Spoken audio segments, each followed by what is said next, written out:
አሁን ደግሞ ላስታውሳችሁ የምፈልገው ነገር ቢኖር በሶሻል ሚዲያ ሲዘዋወር ያየነው የወንድማችን መታመም ጃዕፈር ነው። እሱ ጉዳይ ነው ሐቂቀተን አጂብ ነው። እንደሚታወቀው ይሄ ሲሕር ወይንም ደግሞ የሰው እጅ ድግምት በመባል የሚታወቀው ነገር የሰው ልጆችን ልብን የሚያቆስል፣ ቆዳን የሚቀይር፣ የሰውን ገጽ ባህሪ የሚቀይር መጥፎ በሽታ ነው።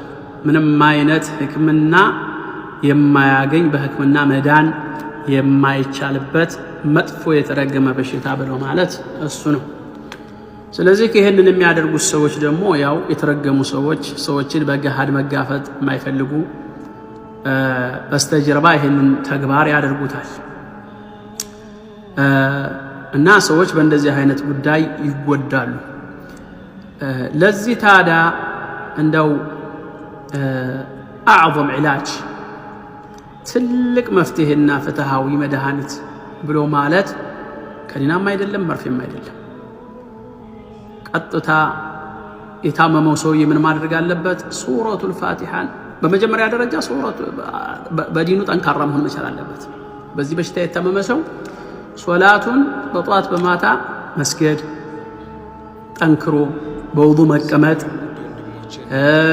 ውሃ ላይ እንደዚህ ውሃ ያዝ አድርጎ ፋቲሃን ከተቻለ 7 ጊዜ ከዛም በላይ እየቀራ በዛ መጠጣት፣ መታጠብ፣ አያተል ኩርሲ፣ አላሁ ላ ኢላሃ ኢላ ሁ የሚለው እንደዚሁም ደግሞ ሱረቱል በቀራ መጨረሻ አመነ ረሱል የሚለውን ውሃም ላይ እየቀሩ መጠጣት፣ መታጠብ ፈለገ ለምን የመቶ ዓመት ሲሕር አይሆንም። ሱብሃንአላህ እንዳለ ፍስስድ ነው የሚለው ከሆድም ውስጥ ከደም ስር ውስጥ አጠቃላይ ይወጣል ማለት ነው።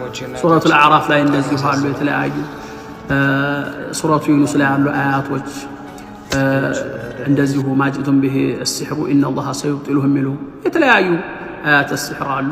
ሱረቱ ጣሃ ላይ እንደሚታወቀው ሱረቱል ኢኽላስ ቁል ሁወላሁ ቁል አዑዙ ቢረቢል ፈለቅ ቁል አዑዙ ቢረቢን ናስ እነዚህን ሶስት ጊዜ የተለከፈው ሰውዬ እየቀራ እጁ ላይ እፍ እያለ ሰውነቱን እንዳለ በዛ ላይ እየጠረገ በውሃ እያደረገ እየጠጣ እንደው በቀላሉ ጊዜ ያንን በሽታ ማንኛውም የተለከፈ ሰው መፈወስ ይችላል። አድዕያ ነበውያ እንደዚሁ አሉ፣ ደግሞ የተለያዩ አሉ።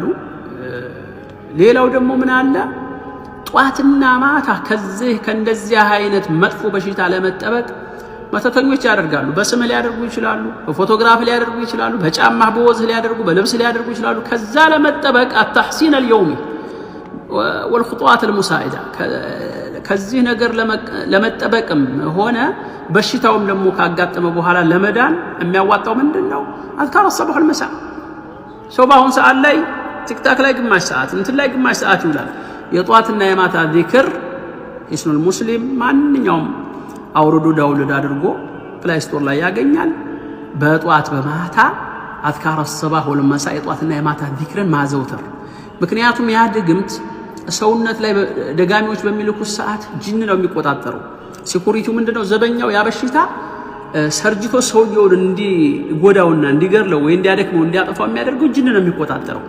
ስለዚህ አዝካር الصباح والمساء በሚባል ሰዓት፣ ቁርአን በሚበዛ ሰዓት፣ ዚክር ሲበዛ ሰውየው ላይ ያለው ጂን መቋቋም አይችልም። ያ ድግምቱን የሚጠብቀውና እንዳይፈስድ የሚያደርገው ሲኩሪቲ ጂን ወዲያው ለቆ የሚሄደው፣ ከዛ ሰውየው ጤናው ይመለስለታል ማለት ነው። ስለዚህ المحافظة عليها في هي الدرع الواقع والمانع لتجديد الآذى ሰውነት ላይ ያለውን ድግምት እንዳይታደስ ወይንም ደግሞ እንዲያስወግድ የሚያደርገው ነገር አዝካር الصباح والمساء ነው። ሌላው ደግሞ ከቻለ የሰው ልጅ ሱረቱል በቀራን በቤትም ውስጥ ሆነ ማንበብ ከቻለ ማንበብ ካልቻለ ማዳመጥ በኤርፎን ነብዩ አለይሂ ሰላቱ ሰላም አخذها بركه وتركها حسره ولا تستطيعها البطل السحره ድግምተኞች አይችሉትም ነው ያሉት ነብዩ አለይሂ ሰላም። ስለዚህ ሱረቱል በቀራን ማንበብ ከተቻለ ካልተቻለ በኤርፎን ማዳመጥ እንደዛ ይደረጋል። አሁን ስለዚህ ለወንድማችን ለምሳሌ ለጃዕፈር ሆዴን ያመኛል ሲል ሰምቻለሁ። እኔም ተምር ፈልጎ 7 ተምር አጀዋ ተምር ቢሆን ይመረጣል። በባዶ ሆዱ 7 ተምሮችን እነሱን መብላት ያ ነገር ጥሩ ያደርገዋል። ሌላው ደግሞ እንደዚሁም ለእኩለ ሌሊት ላይ ተንስቶ ያ ረብ ብሎ ዱዓ ማድረግ እነሱን ማድረግ ሌላው ደግሞ እንደዚሁ ውሃው ላይ ፋቲሃን አሁን ቅድም እንዳልኩት ተለያዩ አዑዙ ቢረቢል ፈለቅ አዑዙ ቢረቢን ናስ እነዚህን እየቀሩ ውሃ ላይ እየቀራ ይጠጣ ቢኢዝኒላሂ ተዓላ በቀላል ሆድ ውስጥ ያለው ሁሉ ይፈስድና ጤናው ይመለሳል። አላህ ሱብሓነሁ ወተዓላ ከእንዲህ አይነት ነገር ይጠብቀን፣ ከመጥፎ ነገር ይጠብቀን። ይሄ መጥፎ ፈሪ የሆነ ጥላት ከጀርባ ሆኖ የሚያደርገው እርኩስ የሆነ ስራ ነው የድግምት ስራ ብሎ ማለት። ነገር ግን አላህ ሱብሓነሁ ወተዓላ ቁርአንን ሰጥቶናል። ወሊላሂ አልሐምድ ሰዎች በቁርአን ይጠበቃሉ። ሌላው አማኙ ህብረተሰብ ለሱ የሚኖር መልእክት ነገር ቢኖር ምንድነው? በዲኑ ጠንካራ መሆን ነው። ሰው በዲኑ ጠንካራ በሚሆን ሰዓት ውዱእን ካደረክ ቁርአንህን ከቀራ ሶላትህን በሰዓቱ ተሰገድክ ወላሂ የፈለገ አለ የሚባል ዓለም ላይ ያለ ድግምተኛ ሲሕር መተተኛ መጥቶ ቢያደርግብክ ድግምቱን ቢልክብክ ያ የተላከ ጅን ሲሕሩን ወይ ድግምቱ ወደ አንተ ይዞ ሲመጣ አንተ የት እንዳለ ማያት ራሱ አይችልም። አንተ ላይ መግባት አይችልም። በርህን ዘግተሃል። አበቃ። እነማንን የሚያጠቁት? ሙዚቃ የሚያዳምጥ ሚዘፍን፣ በዲኑ ደካማ ወስላታ፣ ስተት ላይ የሚወርቅ ወንጀል ላይ የሚወርቅ ያንን ያጠቁታል። በቀላሉ ለመጠቃት ግልጽ ነው የሚሆነው። በጣም ቀላል ነው፣ ይጋለጻል ለበሽታው። ስለዚህ ወደ ቁርአን እንመለስ። ቁርአን አላህ ስብሓነሁ ወተዓላ ለው አንዘልና ሃዘል ቁርአን ዐላ ጀበሊን ለረአይተሁ ኻሺዐን ሙተሰዲዐን ሚን ኸሽየቲላህ ይላል። ግን የሰው ልጅ የማይተገብረበትን ወሐመለሃ ልኢንሳኑ ኢነሁ ካነ ዘሉመን ጀሁላ እንደተባለው ኃላፊነቱን ሳንወጣ ቀርተን ነው። አላህ ሱብሓነሁ ወተዓላ ወንድማችንንም ያድነው፣ ሁላችንም አላህ ይጠብቀን። መተተኛ ቀጥታ ሄዱ እንደዚህ አይነት ሰው አለ ላጠቃው ፈልጋለሁ ካለ ቀጥታ ምን ያደርጋሉ? ስምህን ብቻ ነው የሚፈልጉት ወይ ፎቶግራፍህን በዛ ከተባለ ከዛ ከመርዛም ማቅጠል ምን ያደርጋሉ? የሚተበትቡትን ለመግደልም ከሆነ የታለመው ሰውየውን በሽተኛም ለሆነ የታለመው ከጅኖቻቸው ጋር ተመሳጥረው ጠንቋዮቹ ይሰሩትና በራሪ ጅን ይባላል። ጅን ጠያር ይሉታል። በደቂቃ በሰከንድ ዓለምን የሚጎበኝ ቀጥታ ያችን መድኃኒት ይቋጥሩና በትንሿ ያንን ጅን እከሌ የሚባል ሰው እዚህ ሀገር ላይ ይኖራል፣ ወስደክ የሚጠጣው ውሃ ላይ ጨምር ይሉታል። የሚበላው ምግብ ላይ ጨምር፣ አንጀቱ ላይ እንዳር የሆነ ቦታ ላይ ወተት ላይ አድርግበት፣ በቃ የሚጠቀመው ነገር ላይ ጨምር ይሉና ይልኩታል። ቀጥታ ያጂን እየበረረ በቅጥበት አሜሪካ ሆን ካናዳ ሆን ጆ ባይደን ቂጥ በገባ እንኳን ሌላ ቤተ መንግስት አይደለም ጆ ባይደን ቂጡ በገባ ይመጣልሃል ጂኑ እዛ። እሱንማ ይፈልገዋል። እንደው እዛ ይመጣና ቀጥታ ምንድነው የሚያደርገው? ያጂን እበር ላይ ይቆማል። ሰውየው አዝካረ ሰባህ ወልመሳ የማይቀራ ከሆነ ያለ ውዱእ የሚቀመጥ ከሆነ ከዲኑ የራቀ ከሆነ በዝሙት የሚጨማለቅ ከሆነ አቂዳ ከሌለው የጧት የማታ ዚክር ማይል ከሆነ ዝም ብሎ ጧትም ሲነሳ አየራፉን እየከፈተ የሚነሳ ማታም ሲተኛ አዝካር የለም እያለ የሚል ከሆነ ቀጥታ ያጂን ያጠንቋይ ይልከዋል። ምን ብሎ ነው የሚልከው? ይዘኪድ ይለዋል። አንዳንድ ጊዜ 2-3 ጂን አንዱ ደካማ ከሆነ ተደራራቢ ጂን ይልካል። ያጠንቋይ ማለት ያን ሰውዬ ለማጥቃት ይዞ ይመጣና ያጂን በር ላይ ገና ይቆምና ማን እንደሚመለከተው እንዲታመም የተፈለገውን ሰው ኸዲጃ ከሆነ ዘይ መሐመድ ከሆነ አህመድ ከሆነ ወንዶሶን ከሆነ ተፈራ ከሆነ ቀጥታ ይቆምና ይመለከተዋል። ይመለከትና አዝካረ ሰባህ ወልመሳ አልቀራም ሰውየው ያ ብሎ ማለት መጠበቂያ ነገር ከነዚህ ከሸይጣኖች መጠበቂያ ምንም ነገር የለም። በር ክፍት ከሆነ ሌባ እንዴት ነው ዝም ብሎ ነው የሚገባው? በር ዝግ ከሆነ ሌባ ዝም ብሎ አይገባም። ወይ በሩን ሰብሮ ትነቃለህ አንተ።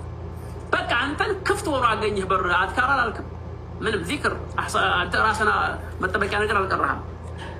ቀጥታ ይመጣና አንተ ሻይ እየጠጣህ ነው ወይ ምግብ ሊሆን ይችላል። የምትጠጣው ሻይ የምትጠጣው ምግብ ላይ ያችን መርዝ ያመጣና ትን ያደርግና አንተ አታየውም። እሱ የሚታይ ነገር አይደለም። ይመጣና የምትጠጣው ውሃ ላይ ወይ ሻይ ላይ ያንን መርዝ ያችን መርዛማ የተተበተበባት መተት የተደረገባትን ቅጠል አንጥቶ ይበትንብህና ይሄዳል። ወዲያውኑ እንደጠጣው ሆዴና መመኝ አንቺ ትላለህ። ምን የተበላሸ ምግብ ነው ዛሬ? ኤክስፓየርድ ነው የሰራሽው ሚስትህ ጋር ወተቱ ኤክስፓየርድ ነበር እንዴ? ሆዴና መመኝ ትላለህ። ከዛ በኋላ ምን ያደርጋል? ከእለት ወደ እለት እየታመምክ በአንድ ቀን አይደለም እኮ በአንድ ጊዜ አይጥልህም። ይሄ ድግምት በሽታ በአንድ ጊዜ አይደለም።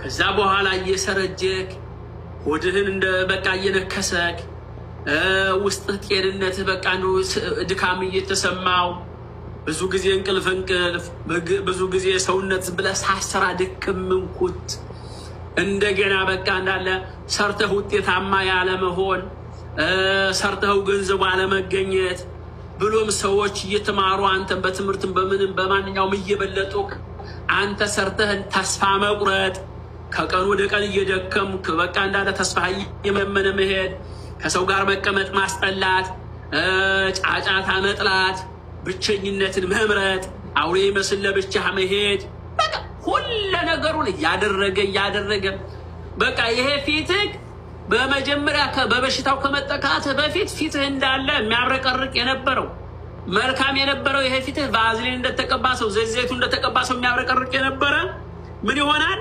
እየገረጣ እንዳለ በቃ እየተቋቆርክ መሄድ ሴትም ወንድም ሆነ ጸጉር እየወለቀ ዝም ብሎ ያለ ምንም ምክንያት ጸጉር እየበነነ እየረገፈ መሄድ የቆዳ ማሳከክ ቆዳ አንድ ቦታ አንድ ጊዜ ጥቁር አንድ ጊዜ ቀይ ፊት በየቀኑ የተለያየ ከለርን እየቀያየረ ማምጣት ወደዛ ያመጣብሃል። ሲል እንደገና ምግብ መከልከል እንደዚሁም ደግሞ ምግብ እየበላህ እያለ ገና ሳትጠግብ እንኳን ዝም ብሎ ነፍሰ ጡር ሴት ይመስል ዝም ብሎ ማስታወክ ለማስታወክ መሞከር አስታውካለሁ ስትል ከሆድ ውስጥ የሚወጣ ነገር በፍጹም አለመገኘት ብዙ ጊዜ መረበሽ በቃ እንዳለ ወደ መረበሽ ወዘተ ይሄን እያደረገ እስተመቼ ድረስ አጠቃላይ ሙሉ በሙሉ ቀብር እስከሚያስገባ ድረስ ማለት ነው። ስለዚህ ሐኪም ቤት ሲኬድ ምን ነገር አይገኝም። ሐኪም ቤት ሲኬድ ምን እንደሚያደርግ ታውቃላችሁ? ያንን በሽታ እንደዛ አድርጎ የሚያሰቃይህ በሽታ ያንን መርዛማ መድኃኒት የተመረዘ መተተኞች ያደረጉትን ይዞ ይመጣና ጅኑ ምን ይባላል? ይሄ ሰውዬ እስከሚሞት ድረስ ከሱ እንዳትለይ ይባላል። ግዴታ አለበት። በአመት አንድ ጊዜ ብቻ ደም ይታረድላቸዋል። እነዛ ለጅኖች ግብራቸውን ለመውሰድ በዛን ቅጥበት ብቻ ያ ሰውዬ የሆነ ነገር አድርጎ ደግሞ እንዳይፈወስና እንዳይድን እነዛ እሱ ላይ ሲኩሪቲ ጅኖች አሉ። ሑራስ ኹዳመ ሲሕር የሚባሉ ለመተተኛው የሚያገለግሉ ዘበኞች አሉ። ያ ምንድነው እንጂ እኮ ድግምቱ ቀላል ነው። ሆድ ውስጥ የገባው ወላሂ ፋቲሃን 7 ጊዜ ቀርተህ ውሃ ላይ ብትጠጣው ያ ሆድ ውስጥ ያለው የሚያቃጥልህ የሚረብሽ በሽታው ላይ ይፈስዳል። በሽንትም በቅዘንም ወዲያውኑ ይወጣል ማለት ነው። ያ እንዳይሆን ግን አንተ ወደ ዲንህ እንዳትመጣ ወደ ቁርአን እንዳትመጣ ወይንም ደግሞ ብትጠጣው እንኳን ለጊዜው ይሄ የምትጠጣው መድኃኒት ቁርአንም ሆነ ምንም ቦታው ላይ እንዳያርፍ ሲኩሪቲ ጅኖች አሉ። እነዛ ሲኩሪቲ ጅኖችን ያደርጋሉ። ውሃውን ስትጠጣው በሌላ አቅጣጫ እንዲሄድ ያደርገዋል። መድኃኒቱ ላይ እንዳያርፍ ልክ እንዳለ ምን ያደርገዋል? በፌስታል እንደተጠቀለለ ያደርገዋል። ያንን መድኃኒቱን እሆድ ላይ ማለት ነው። ከዛ በኋላ በአመት አንድ ጊዜ እነዛ ጅኖች ያጠንቋይ የገባላቸውን ቃል ተከትለው ደማቸውን ሄደው ለመምጠጥ ወይ ለሆነ ነገር ለማድረግ ሲሄዱ ቀጥታ ምን እንደሚያደርጉት ያ መተተኛው ሰውዬ ሌላ ጅኖችን ይልካል። አንተ ላይ የሚቀመጥ ትካሻ ላይ ቁጭ ብሎ በጧት በማታ አንተን ይጠብቃል። ያንኛው ሄዶ ግብሩን ተጠቅሞ እስከሚመጣ ድረስ ይሄንኛው ይጠብቃል። ከዛ በኋላ ምንድነው የሚጠብቅህ? አንተ ላይ እንዳለ ይቀመጥና የሚያመጣልህ ነገር ሁሉ መጥፎ ነገር ነው። ታንቀህ ሙት፣ ዝሙት ስራ፣ አላገባህ ከሆነ አግባግባ፣ ይሄማ አይታሰብም፣ አግባለሁ፣ ኧረ በፍጹም ደግሞ ያንተ ትዳር ይልሃል። ታንቀህ ነው መሞት ያለብህ ይልሃል። በቃ መጥፎ ነገርን ያመጣልሃል። ዝሙት ላይ እንድትወድቅ፣ ሶላት እንዳሰግድ፣ ሶላት ገና ስታስበው አፈን እየከፈት ገና ውዱ ስታደርግ ማስፋሸግ ይጀምራል። ወደ ቁርአን ስመጣ የለም ሙዚቃ የከፈትክ ጊዜ አይንህ እንደገና እንዳለ ቶሞካ ቡና የጠጣ ሰው ይመስል አይንህ ፈጠጥ ወደ ሙዚቃ ስመጣ ወደ ሶላት የመጣ ጊዜ እንደው አምጥቶ እንቅልፉን ጣል። ይህን ትካሻህን ዝም ብሎ ጫን። ወደ ትዳር እመጣለሁ ብለሽ አውርተሽ የመጨረሻ ፊኒሽንግ ላይ ከደረሰ በኋላ ትቼዋለሁ። ሰውየውን ያለምንም ምክንያት እንዴ ካርዱን ጨርሶ ስንት ዓመት አውርቶ